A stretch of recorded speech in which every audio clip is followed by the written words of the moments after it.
Hey, what's going on, guys? The Horror Man back with my top 15 favorite Stephen King movies.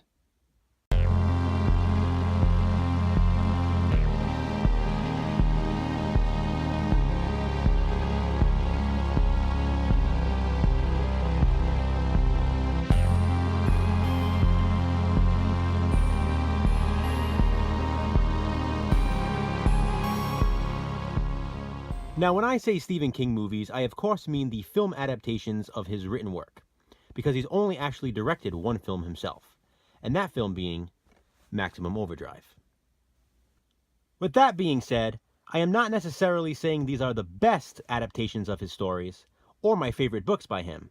These are simply my personal favorite movies based on his work. Before I get into the list, I do want to say that I just picked this up yesterday. This is the It remake, of course. I have not seen it yet, so it will not be appearing on this list. However, I've heard great things, and I can't wait to check it out. So here they are, my top 15 favorite Stephen King movies. Coming in at number 15 is Cujo. Now, I know a lot of people find this movie to be slow. And granted, not a whole lot happens. In fact, most of the movie takes place inside of a car. But it is intense. I think Danny Pintor gives a fantastic performance as young Tad. And Dee Wallace Stone is pretty much the ultimate 80s horror movie mom. And this is no exception. I really love the setting in this one. It has a great atmosphere. And is number 15 in my top 15 favorite Stephen King movies. My number 14 pick is another one with a great atmosphere. Silver Bullet. I'm sure you'll appreciate seeing this one on the list, Nick, because I know it's one of your favorites.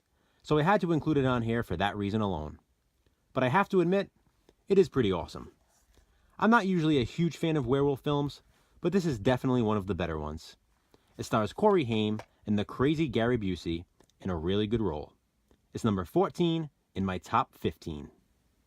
My number 13 pick is a movie that I already briefly mentioned earlier in this video.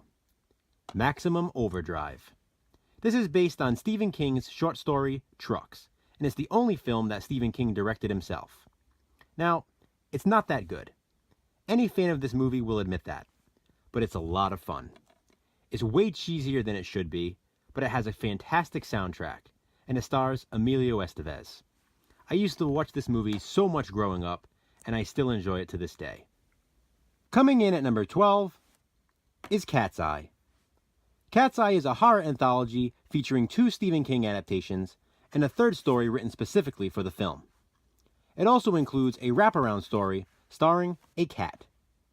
It's pretty much the only horror film I can think of in which a cat is the main protagonist. I know most people prefer the third story in this film, but I've always been partial to the first 2. Quitters Inc. especially sticks with you, much like the short story on which it was based. At number 11 is It. This is of course the original 1990 miniseries, because as I mentioned earlier in this video, I have yet to watch the remake. I know it's long, I know the ending is not that great with those pretty bad special effects, but I love it. It's a classic in my mind, and Tim Curry was absolutely phenomenal as Pennywise. He is a true horror icon. Just look at that guy. Absolutely frightening. We're up to the top 10 now, and coming in at number 10 is Christine. This movie just has a pure 80s vibe to it, and I love it. Not only that, but it's of course directed by the great John Carpenter. So it also has that Carpenter feel, if you know what I mean. It has a fantastic score, and I especially love the drive-in scene. This is just a great horror film overall. My number 9 pick needs no introduction. The Shining. Yes, it's a horror classic. I'm pretty sure we can all agree on that. As far as adaptations go, it's really not all that close to Stephen King's original novel. In fact, the 90s miniseries is a lot closer. But we're not talking about best adaptations. As far as quality films go, yeah, it's a quality film. As I said, it's a horror classic. But we're not really talking about that either. We're talking about my personal favorite Stephen King movies. And as much as I love The Shining, there are 8 others that I love even more. Coming in at number 8 is The Mist. This movie is just incredible. Chances are, if you're a fan of The Walking Dead, you'll also be a fan of this movie. It features a lot of the same actors and is directed by Frank Darabont. In fact, it almost feels like you're watching an extended episode of The Walking Dead. But instead of zombies, you have these aliens or monsters or whatever they actually are in the mist. This also features probably the best ending in a Stephen King film. Oddly enough, it's not the ending that Stephen King wrote in the original story. My number 7 pick is one that others probably wouldn't rank as highly. Thinner. But since we're talking about my personal favorite Stephen King movies, this is right where it belongs. I know it's pretty ridiculous with the silly-looking fat suit and the terrible makeup, but I love it. There's a feeling of impending doom throughout the entire film, and the ending is so dark. It's also really cool to see a young Haley James Scott in an earlier role. Any One Tree Hill fans? Coming in at number 6 is another horror classic, Misery. Believe it or not, out of all the horror films I watched growing up, this was one that terrified me the most. It wasn't so much the physical terrors of the film, but it was more of the mental horrors. It was Annie Wilkes freaking out on Paul Sheldon for causing her to spill the soup on the bed. I don't know what it is about that scene, but it just always stuck with me. I love watching this movie when it snows, and it's number 6 in my top 15 favorite Stephen King movies. We're heading into the top 5 now with Pet Sematary. At one time, this was probably in my top 10 favorite horror films of all time. And while that may no longer be the case, it's still pretty great. The Gage scene is another scene that just really sticks with you. Whether you're a parent or not, it has to affect you in some way. As many times as I've seen this movie, it still makes me cringe. It's just pure horror. Not only that, but then you have those Zelda scenes, which are probably some of the scariest scenes in horror movie history. Coming in at number 4 is Creepshow. It's another horror anthology that I've talked about plenty of times in the past. You guys know I love horror comics, especially EC comics like Tales from the Crypt, The Vault of Horror, and The Haunts of Fear. And they served as the inspiration for Creepshow. Stephen King wrote Creepshow based on his love for those 50s horror comics, and it definitely shows. The wraparound story stars Joe Hill, who is, of course, the son of Stephen King. And Stephen King himself plays a role. In fact, he stars in my favorite segment of Creepshow. He plays Jordy Verrill. I know most people prefer the Father's Day segment, but for me, Jordy Verrill takes the cake. Get it? Takes the cake? I know. Bad joke. Know what horror anthology I like even more than Creepshow? My number 3 pick, Creepshow 2. Sure, the raft is probably my favorite segment in the movie, but I love all 3. And I even love the wraparound, with the kid running from the bullies with the Venus flytraps. They eat meat. Old Chief Woodenhead is pretty awesome. And the hitchhiker, thanks for the ride, lady. Thanks for the ride. Classic. But the raft is just so fantastically gruesome. So awesome. I love Creepshow 2. Now this is where it gets really tricky, because my number 2 spot was originally my number 1. I was convinced. There was no doubt in my mind.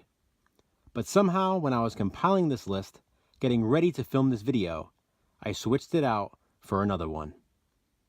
If we were talking about the greatest Stephen King films ever made, or just the greatest films ever made in general, this would probably be number 1. In fact, it's the number 1 rated movie on International Movie Database, and it has been for as long as I can remember. Seriously, I mean this. It's quite possibly the greatest film ever made. But, since we're talking about my personal favorite Stephen King movies, there may actually be one that I like slightly more. Ever so slightly more. So my number 2 pick is The Shawshank Redemption. Again, I love this movie. It was so difficult for me to move this down to even the number 2 spot. It has classic performances by Tim Robbins, Morgan Freeman, and just about everybody who plays in this movie. It has one of the absolute greatest endings in cinema history. Again, I mean that. I love this ending. I know it seems simple to some people, but there's so much more to it. It's just such a deep movie. It's inspiring. It's uplifting. It's dark, of course, in scenes. It's sad. There's just so much to it. There's so much depth. I'm sure you've all heard the Stephen King story about the old woman. You know, he ran into her in public in a store or something, and you know, she asked if he was Stephen King, and he said yeah, and she said, oh, you write those terrible horror stories, and she's like, you know what I like? That Shawshank Redemption. And he said, yeah, I wrote that too, and she said, no, you didn't. You know, so it's just kind of a funny story that he tells on his live tours and whatnot, and it's just a story that always sort of sticks with me because it's true. It's a different side to Stephen King. It's a fantastic story. It's an amazing film, and it's my number 2 favorite Stephen King movie. And so we've reached number 1. Coincidentally, it's another movie inspired by a story in the same book, different seasons. Did you guess it? Do you know which movie I actually prefer to what I consider to be the greatest film of all time in The Shawshank Redemption? You had to have guessed it. My number 1 favorite Stephen King movie is Stand By Me. I mean, come on. I just showed 14 other Stephen King movies, and not one of them was Stand By Me. You had to see it coming. How could anybody not include this in their top 15 favorite Stephen King movies? How could anybody not include this in their top 10? Top 5 even. This movie is amazing. It's incredible. And while I do consider The Shawshank Redemption to be a better film per se, Stand By Me has more of a personal touch. It's a movie that I loved as a kid, and it's a movie that I love as an adult. It is pretty much the perfect coming-of-age story. It's funny, it's sad, it's inspiring, and to be honest, Ray Brower, that body, kind of creeped me out as a kid. So it's even scary in a way when you think about it. Another great ending in this movie, another great film overall. Stand By Me, my number 1 favorite Stephen King movie. So there you have it, guys, my top 15 favorite Stephen King movies. Comment below, let me know what your favorite Stephen King movies are, or, as always, if you feel up to it, please feel free to post a video response. Thanks for watching. I appreciate it.